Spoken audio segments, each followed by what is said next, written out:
कि नारी के मुख से अगर एक बार निकल जाए कि मेरी जिंदगी तुमसे विवाह कर कर बेकार हो गई, उस समय नारी का साथित्व समाप्त हो जाता है। इसलिए माताओं, आपसे निवेदन है, जिंदगी में सारी लड़ाई लड़ना, सब कुछ बोलना, पर अपने पति से यह मत कहना कि तुमसे विवाह कर कर मेरी जिंदगी बेकार हो गई, क्योंकि विवाह तुमने किया है पर भाग्य उसने लिखा है। भाग्य लिखने वाला वो है। और आपसे फिर निवेदन करूंगा, राम मंदिर जाओ, कृष्ण मंदिर जाओ, शिव मंदिर जाओ, भवानी के मंदिर जाओ, तुम्हारे 33 कोटि देवताओं के मंदिर चले जाओ, गणेश जी के मंदिर जाओ, तुम्हारी मर्जी पड़े उस देवता के मंदिर जाना, कोई तुम्हारा भाग्य नहीं बदल सकता। जो तुम्हारी किस्मत में लिखा है वो तुमको भोगना पड़ेगा। तो बदलेगा कौन? तो उसका भी प्रमाण हमारे यहाँ शिव महापुराण कहती है। एक पारो नाम की विधवा, क्या नाम है उसका? नाम पारो। विधवा है, पति नहीं है, एक बेटा है, और विधवा श्री शिवाय नमस्तुभ्यं, उसका श्री शिवाय पति मर गया, नमस्तुभ्यं। वो गर्भावस्था में बेटा रह गया और पति चले गए। पारो बड़ी दुखी थी, भगवान का भजन करती बहुत, घर में कुछ भी नहीं था, जो व्यापारी जो धन था उसके पति का वो सब लोग खा गए। जब जैसे व्यक्ति जब तक जीवित है तब तक संसार उसका है, जैसे ही वो गया उसका सारा धन भी उसके साथ चला गया। व्यापार धन रो पारो, आंखों से अश्रु बहता है, नैनों से जल बहता है, नैनों से बिंदु बहता है, और पारो की आंखों से जब आंसू बह रहा है, अश्रु निकल रहा है, जल बह रहा है। बेटे को जन्म दिया, उसने सोचा अपनी जिंदगी तो बेकार हो गई, पर बेटा जन्म लिया तो इसका नाम अच्छा रख दूं तो हो सकता है भाग्य आगे अच्छा हो। तो उसने उसका नाम भाग्य सिंह रख दिया। क्या नाम रखा? भाग्य सिंह। भाग्य अच्छा रहेगा इसका, तो हो सकता है कुछ अच्छा करेगा। पर बेटे की भी किस्मत इतनी प्रबल नहीं। माँ जगह जगह बर्तन मांझ कर काम कर कर बच्चे का पालन कर ली, बच्चा थोड़ा बड़ा हुआ। माँ, मेरे सारे मित्र सेठ हैं, मेरा ही किस्मत, मेरा ही भाग्य ऐसा क्यों है? मेरी ही किस्मत ऐसी क्यों है? ऐसा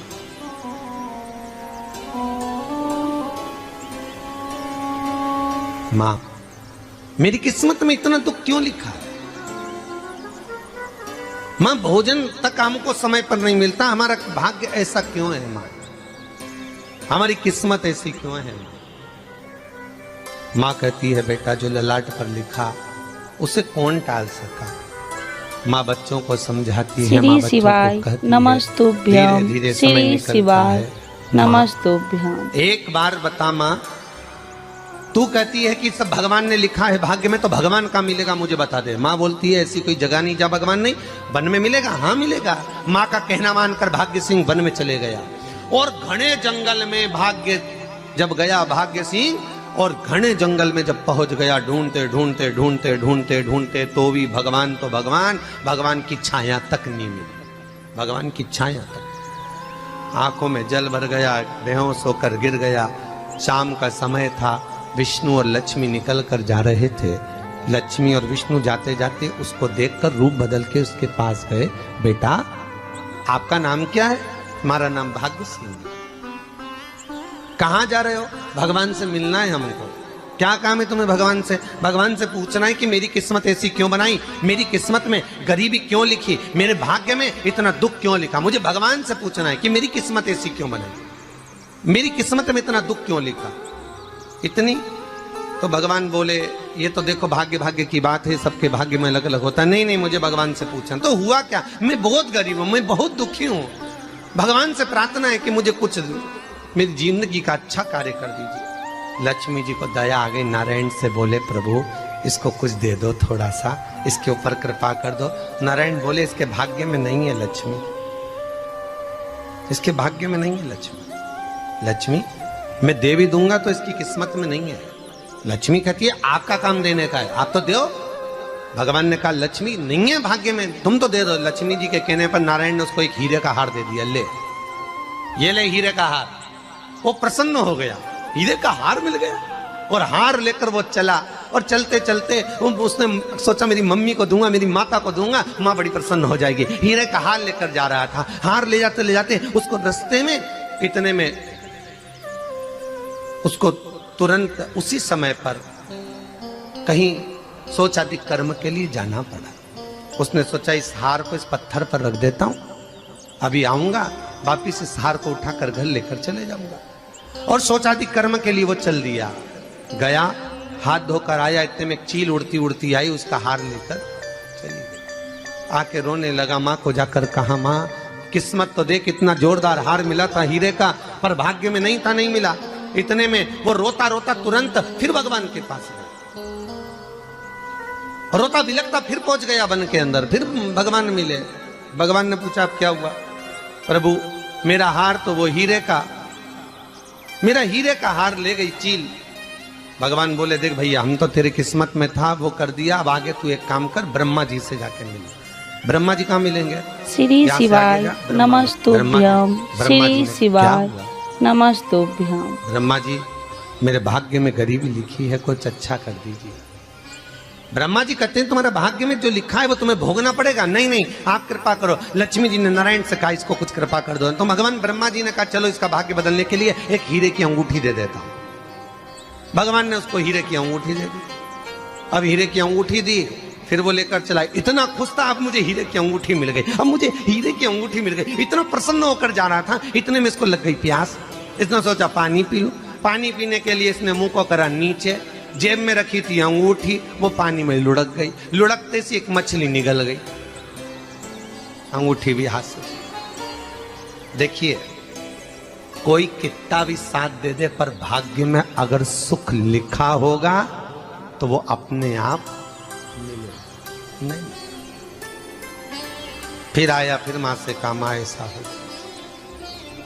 माँ ने कहा, चल जाने दे, तू रोज रोज बहाना बना के चले जाता है, दिन भर इधर उधर घूमता रहता है, शाम को आता है और बहाने बना के कहाँ की स्टोरी सुनाता रहता है, ना जाने कहाँ की कहानियां सुनाता रहता है। चल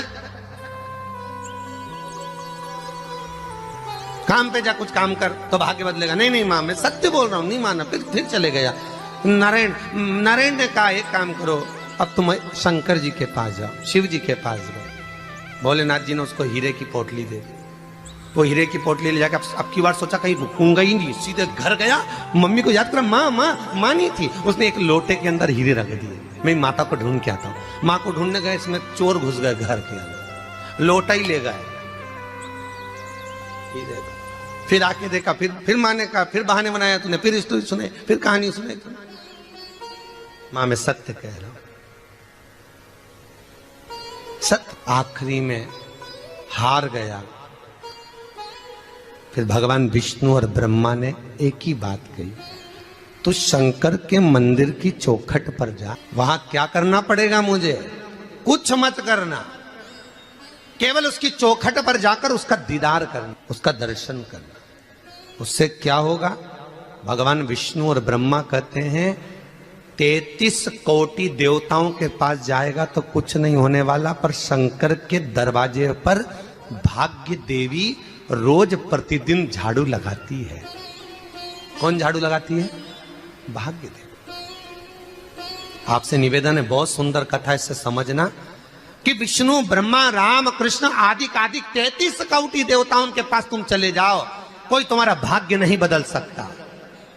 हाँ, अगर भाग्य देवी का तुम स्मरण करो, किसी मंदिर में जाना तो ये भगवान से कहना, भगवान लक्ष्मी दो। भगवान से लक्ष्मी मत मांगना, भगवान से कहना मेरा भाग्य ऐसा कर दो, या भाग्य देवी की कृपा मुझ पर बरसा दो, जिससे मेरा भाग्य बदल जाए, कुछ अच्छा हो जाए मेरी जिंदगी में। तो जाके शंकर के मंदिर के बाहर खड़े हो, भाग्य देवी मां झाड़ू लगाती है, भाग्य देवी उनकी चौखट पर बैठी रहती है। तू जा, उससे क्या होगा?